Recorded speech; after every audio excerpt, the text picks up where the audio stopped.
Welcome to the Great Detectives of Old Time Radio. From Boise, Idaho, this is your host, Adam Graham. If you have a comment, email it to me, box13@greatdetectives.net.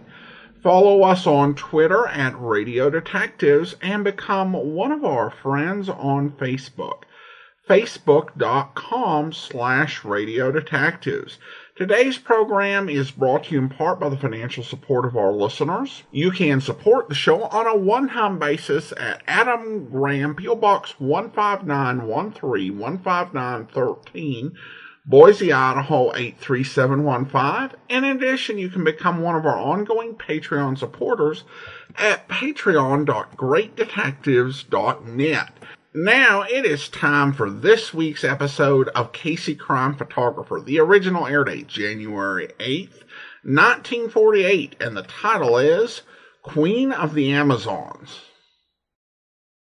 The Anchor Hawking Glass Corporation brings you Crime Photographer.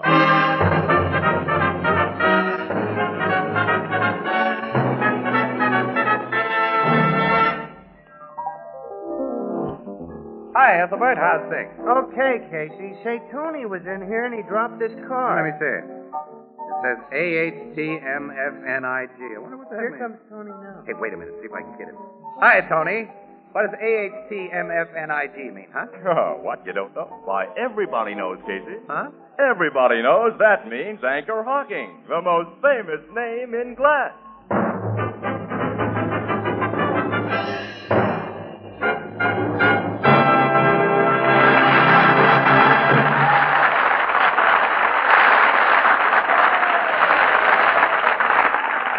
Good evening, ladies and gentlemen. This is Tony Marvin. Every week at this time, the Anchor Hawking Glass Corporation of Lancaster, Ohio, and its more than 10,000 employees bring you another adventure of Casey, crime photographer, ace cameraman who covers the crime news of a great city. Written by Alonzo Dean Cole, our adventure for tonight, Queen of the Amazon.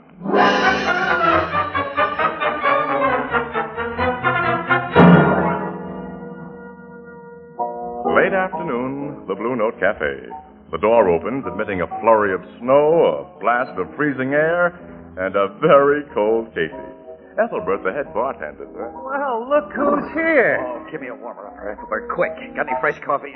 Sure, Casey. Chilly out, huh? Chilly. My fingers are dropping off, and there's no feeling in my feet. I think they're going to drop off. I guess winter's pretty hard on you delicate people. Nuts to you.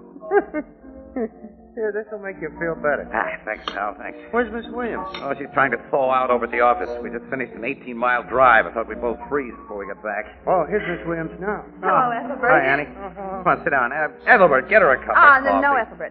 No can do. Casey, we've just been handed another assignment. What? We just got back No, from you know how kind-hearted City Desk is. We now get back into our nice cold automobile and drive out to a little farm near the Lindenhurst Aircraft Plant. Oh, near Lindenhurst Aircraft. Well, that's 20 miles out and 20 miles back, Yeah, Annie. that's all. And we cover an attempted burglary. An attempted burglary. Oh. The woman who runs the farm caught the burglars before they could take anything. The two yeggs are now in cells at the old Turnpike police station. Annie, there's no news value in that kind of a yarn. Certainly not enough to warrant a 40-mile drive in zero weather. Listen, I'm going to go up and talk to that murderer that calls himself a city editor. I'm going to tell him Now, this. hold it, Casey. What? We're going to have a swell comedy story. Comedy? Mm-hmm. The two would-be burglars took quite a beating from the little farmerette who discovered them. You see, she used to be with a circus. Her specialty was bending iron bars into pretzel shape. And she was billed as Marina, Queen of the Amazon. A circus strongwoman. Uh-huh. Imagine two dopey yeggs trying to rob a circus strong lady. Yeah. You think it'll be worth the long, cold drive, Casey? Nothing's worth that, but let's go.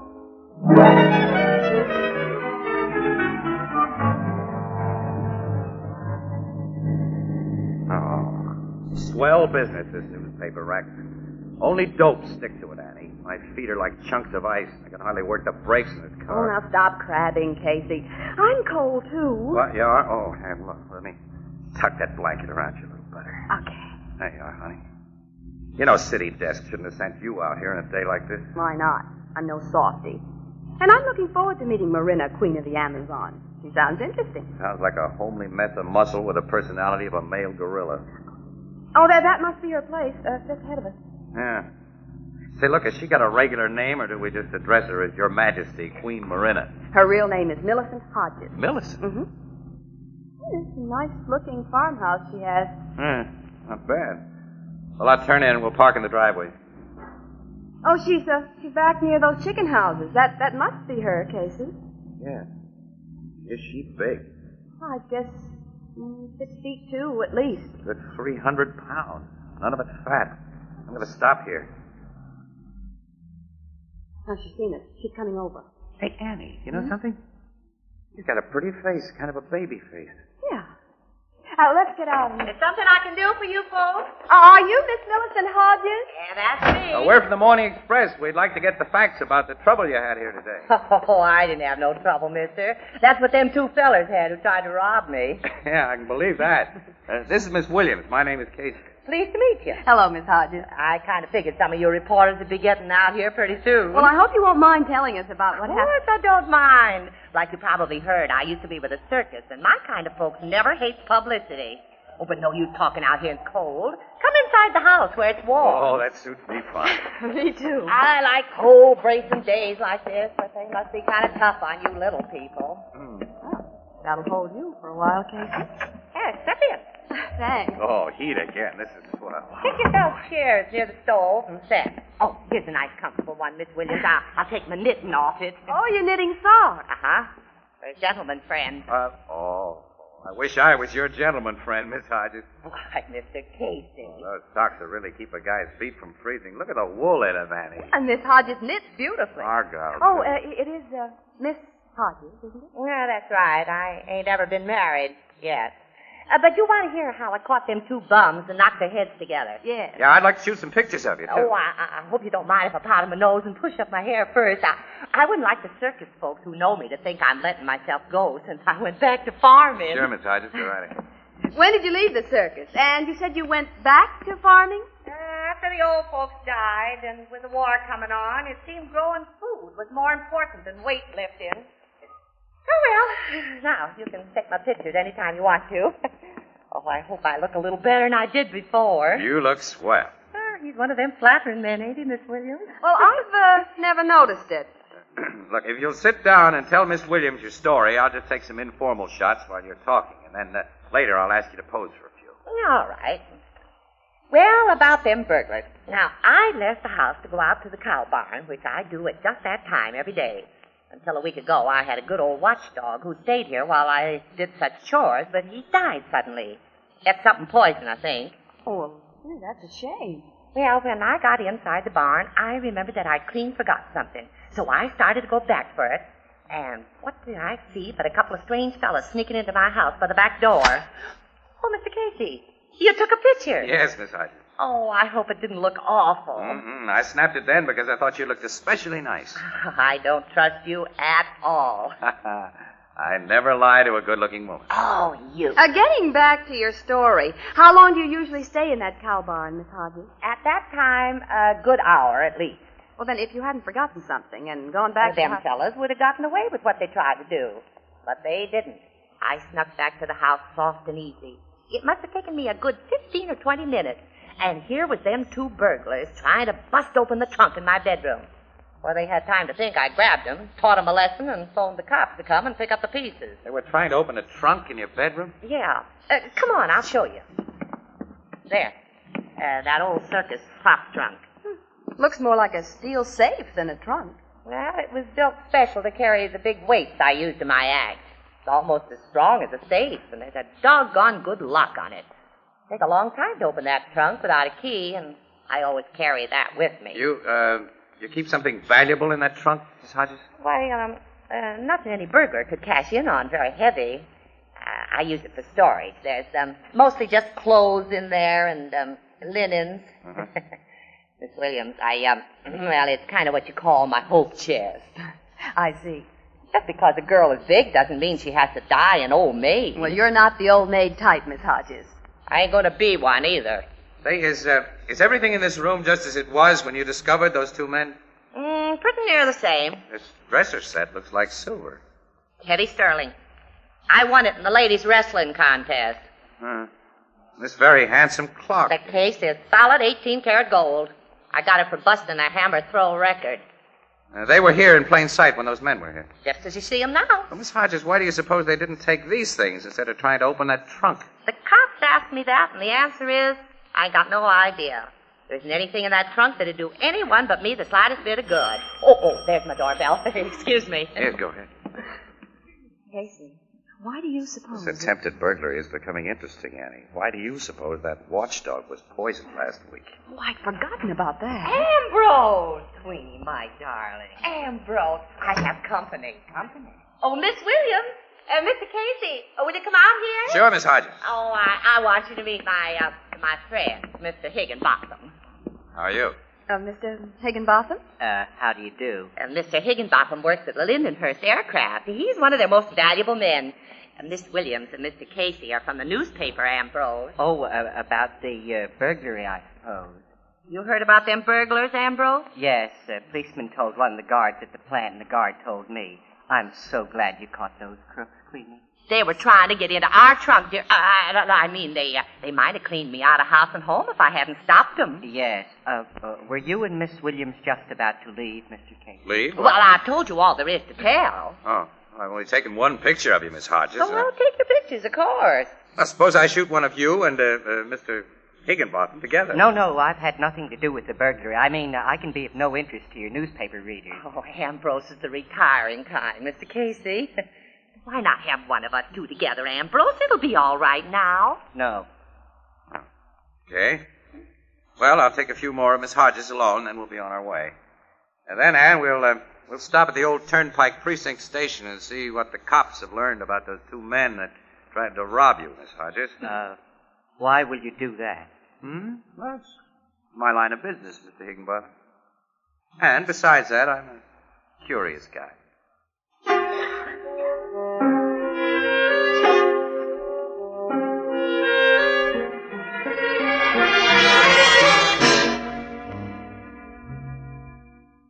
I got a headquarters report on the fingerprints of those two eggs just before you and Miss Williams walked into the station here, Casey. Yeah? One of them is Gus Newton, Gus Newton? Well, he's a notorious safecracker. one of the cleverest boxmen in the racket. Well, he's always going out for furs and jewelry, big stuff. Yeah, he must have been awfully low in the chips to be prowling a farmhouse. Well, did you make him talk any? You can make his kind talk, Miss Williams. Or guys like the other fella. Who's the other fellow, sir? Name's Loader. The FBI want him for suspected espionage and illegal entry into this country. Funny, ain't it? Yeah.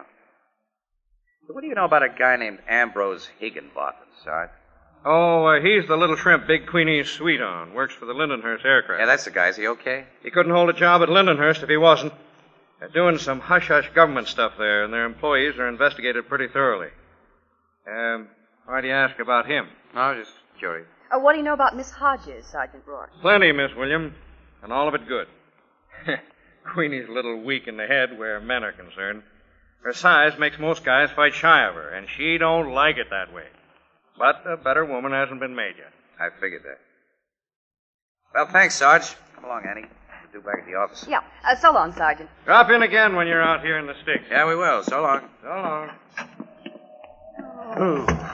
I hate to face this cold again. Me too. After I drop you at the office, Ann, I'll have this trip to make again. Why?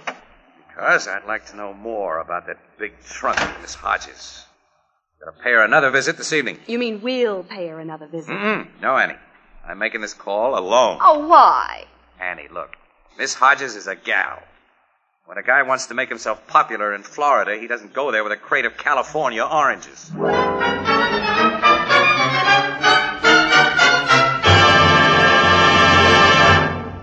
You know, once most weddings were in June, but today there are almost as many marriages in January. So if you have the problem of selecting a wedding gift, I'd like to suggest Anchor Hocking's amazing new kind of dinnerware, Jadeite. Now, it's spelled Jadeite, Jadeite.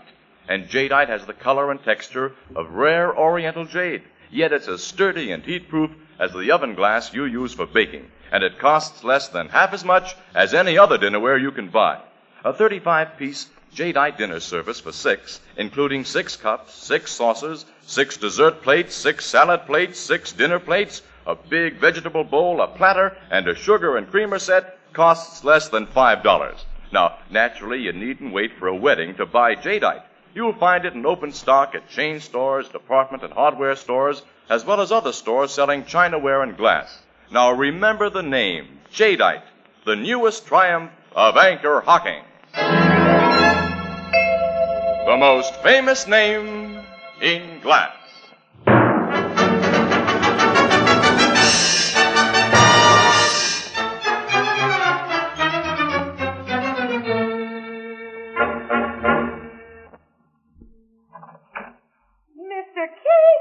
Good evening, Miss Hodges. I hope you'll forgive me for intruding on you again, but some of the pictures I took of you this afternoon didn't do you justice, I thought, and, well, I thought you might be kind enough to let me shoot some more. Why, of course. Come in. Oh, thank you very much. That pretty little lady, Miss Williams, isn't with you. No. Oh, that good-looking gentleman I met here, Mr. Higginbotham, gone. Ambrose left just a few minutes ago. I cooked dinner for him. Dead. Lucky guy. Bet you're a swell cook. Well, I know how to do a few things besides lifting quarter-ton barbells. I've already guessed that.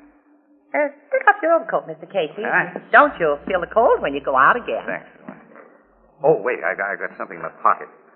Hope you won't think I'm presuming too much on short acquaintance of it. Well, this is for you. A box of it. Good chocolate creams. Hope you like them. Oh, they're my favorite candy. I'm glad. Oh. Well, I suppose you want to take those pictures as soon as possible so you can get back to your office. I'll go pat him a note. Oh, I'm in no hurry. No. Matter of fact, I'd like to talk to you while Miss Hodges gets better acquainted. What do you mean, Mr. Casey? Well, it isn't often a man meets a woman like you. No, it ain't. I'm a freak. A female giant. Only a few like me in the whole world. But I ain't brainless, Mr. Casey, and not altogether. I don't like to be kidded. You ain't trying to kid me, are you? No, Miss Hodges. I figured you for a nice guy. Say, you don't have to call me Miss Hodges. My friends call me Queenie, and we're going to be friends. I hope so. Really? I know so, Casey. Thanks. Oh, nuts. I was trying to put something over on you, and you've made me feel like a louse.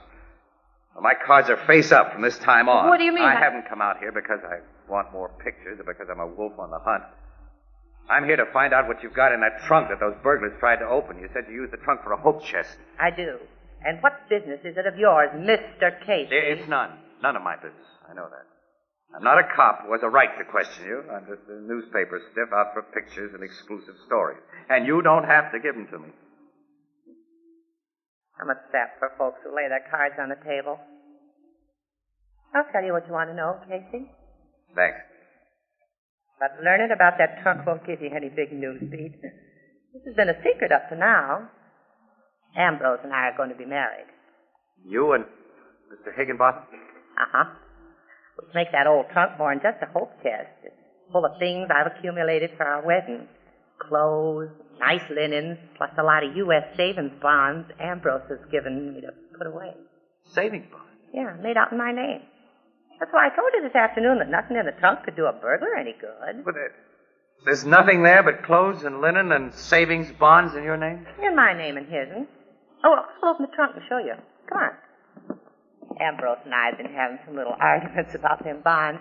You see, he's been giving them to me at least one a week ever since we got secretly engaged last September. We kept our engagement secret because he was getting a divorce.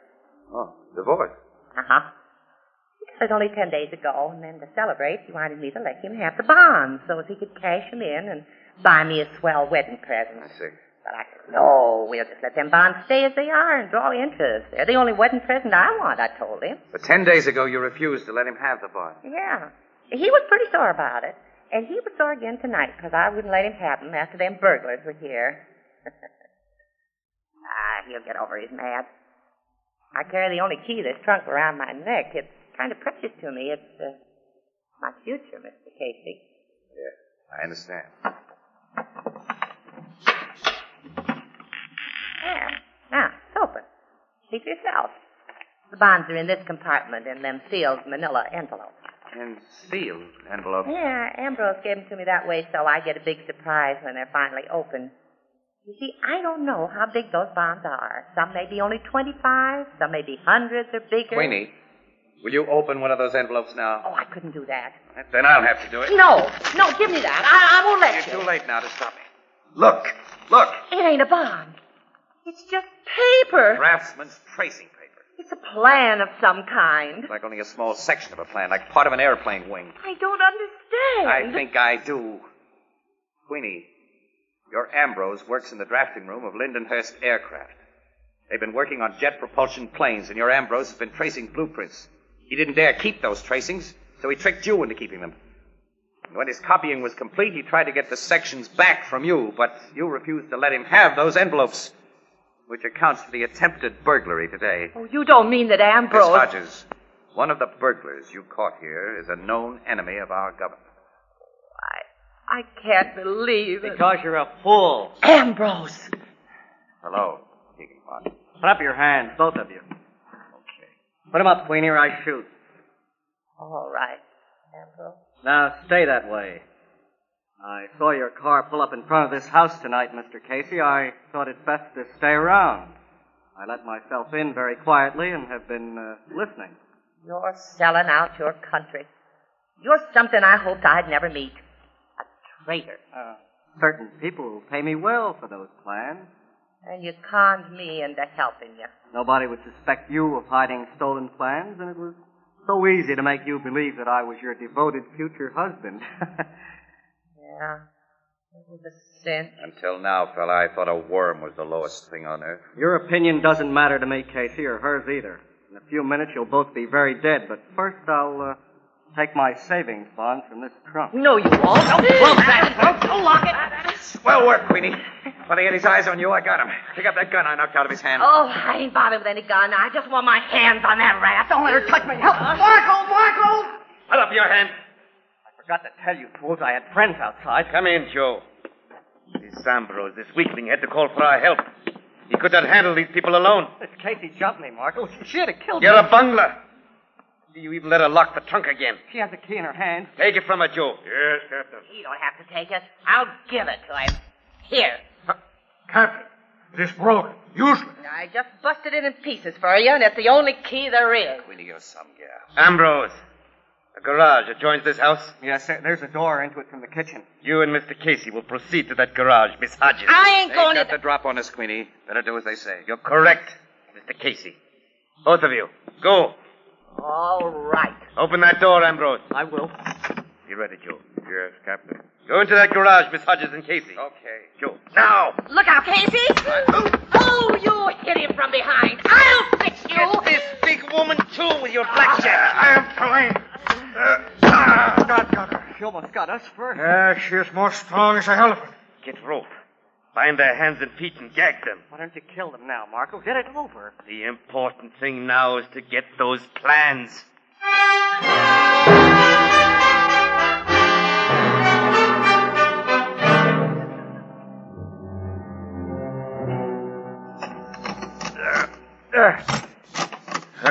The lock is very loose now, Captain.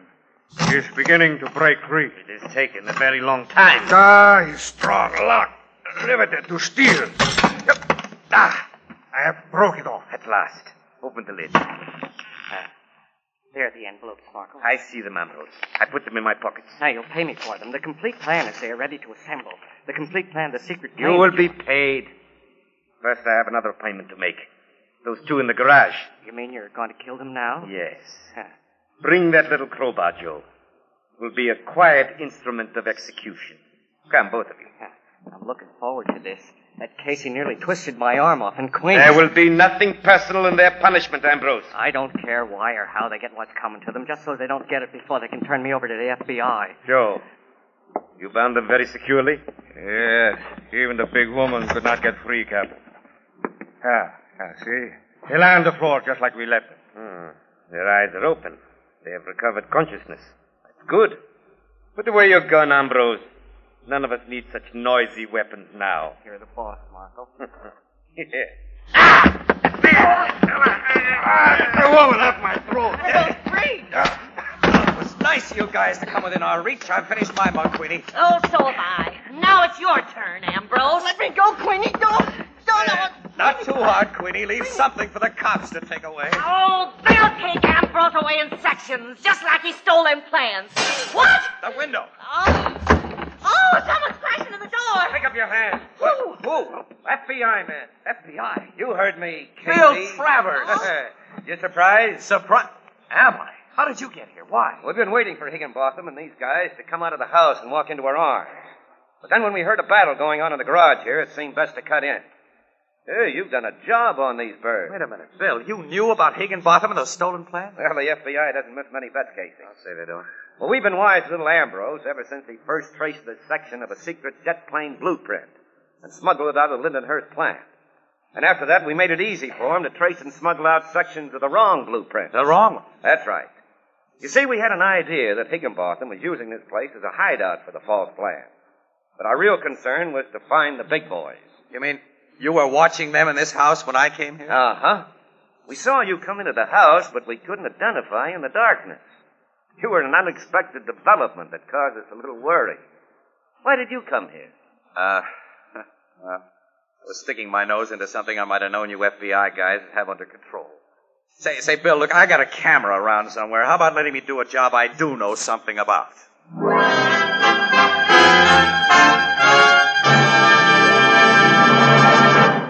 We'll join the crowd at the Blue Note in just a moment, but first let me ask you a question. Tell me, are you proud of the coffee you serve? Well, here's a way to make delicious coffee at a moment's notice without fuss or bother of any kind. All you need is a spoon, a cup, and a glass jar. A glass jar of soluble coffee. Put a spoonful of this delicious new kind of coffee in a cup, add hot water. That's all there is to it. But be sure your soluble coffee comes to you in convenient Anchor glass jars. That Anchor glass jar saves you so much trouble in measuring. There's no waste from spilling. And what's more important, glass jars protect the flavor and freshness of soluble coffee against harmful moisture long after the jar is opened. Enjoy a cup of good coffee whenever you want it. There's no more fuss or bother than pouring out a cup of hot water. Use soluble coffee out of clean, sanitary Anchor glass containers. You know, 2/3 of the packers of soluble coffee protect their products by using clean, sanitary Anchor glass containers and Anchor caps. Both products of Anchor Hocking. The most famous name in glass.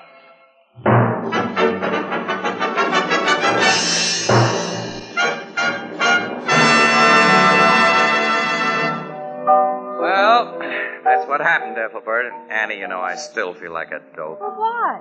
You brought back a good story and some swell exclusive pictures. I ain't heard all the story yet. After them fellas bound you and Miss Hodges hand and foot, Casey, how'd you get free? Oh, that? Yeah. Well, there was a car in the garage with old tire chains on the wheel. Old tire chain? Some of the links were worn so thin that the edges were like knives, and that's how we used them. Huh.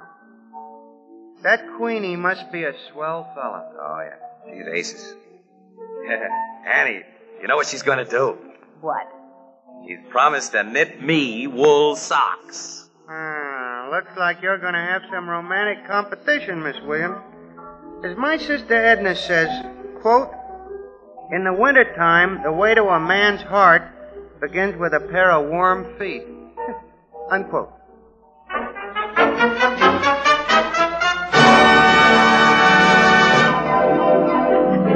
Crime Photographer, starring Stotts Cotsworth as Casey, is brought to you each Thursday by the Anchor Hocking Glass Corporation, makers of Fire King Oven Glass, Anchor Glass Containers, Anchor Caps and Closures, all products of Anchor Hocking, the most famous name in glass.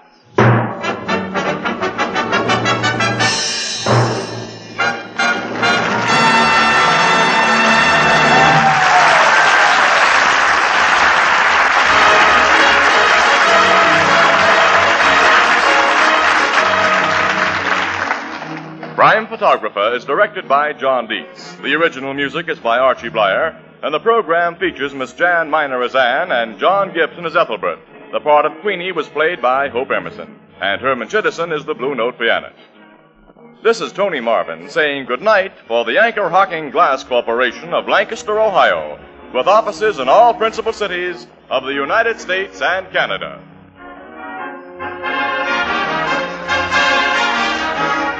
This is CBS, where 99 million people gather every week, the Columbia Broadcasting System.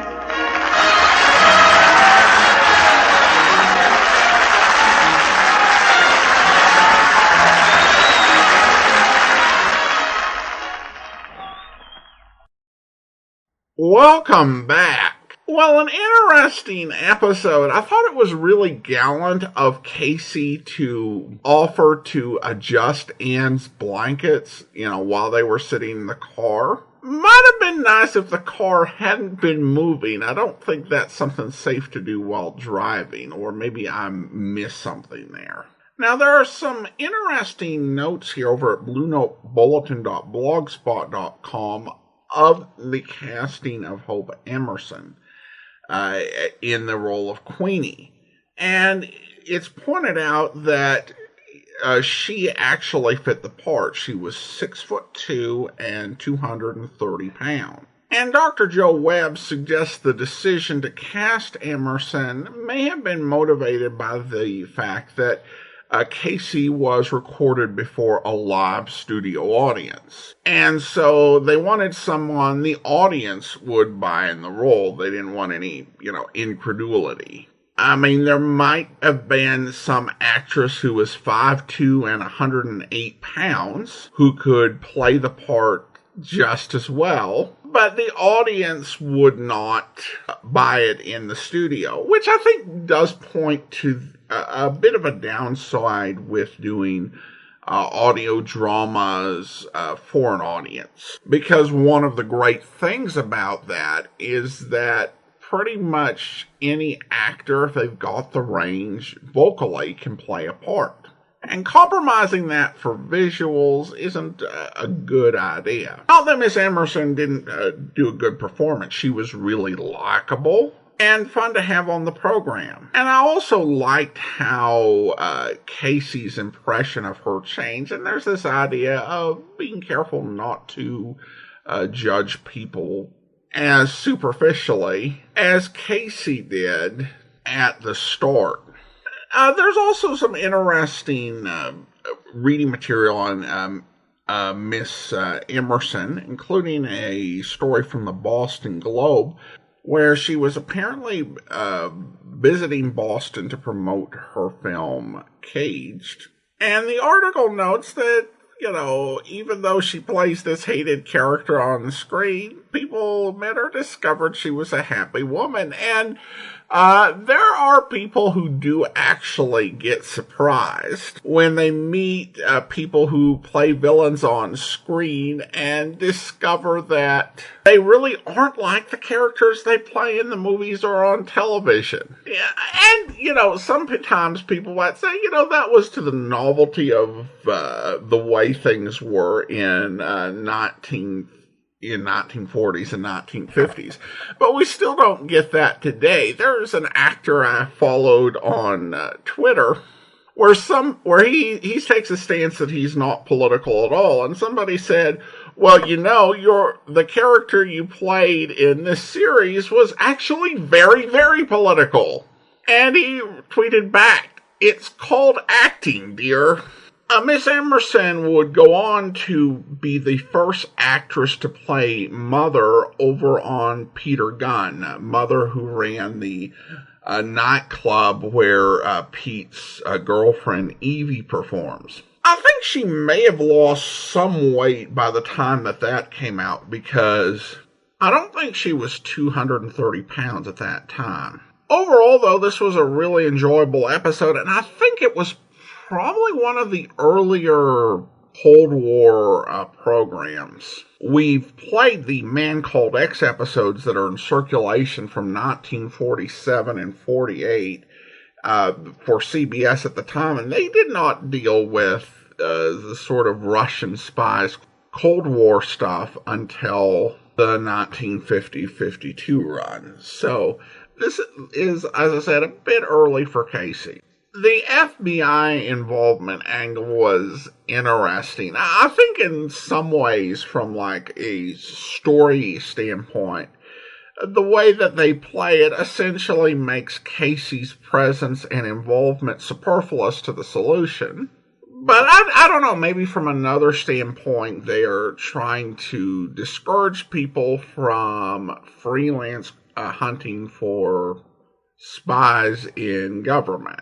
Essentially saying if that sort of thing's going on, your government has it in hand. Well, now I do want to go ahead and thank our Patreon supporter of the day. Thank you to John and Christine, Patreon supporters since March 2018, currently supporting the show at the Detective Sergeant level of $7.14 or more per month. Again, thank you so much for your support. That will do it for today. If you are enjoying the podcast, please be sure to rate and review it wherever you download your podcast from. Next Monday, we'll be back with another episode of Casey Crime Photographer.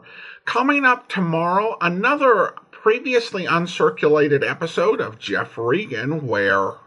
You got somebody else to worry about? Yeah. Guy's name is Sidney Chambers.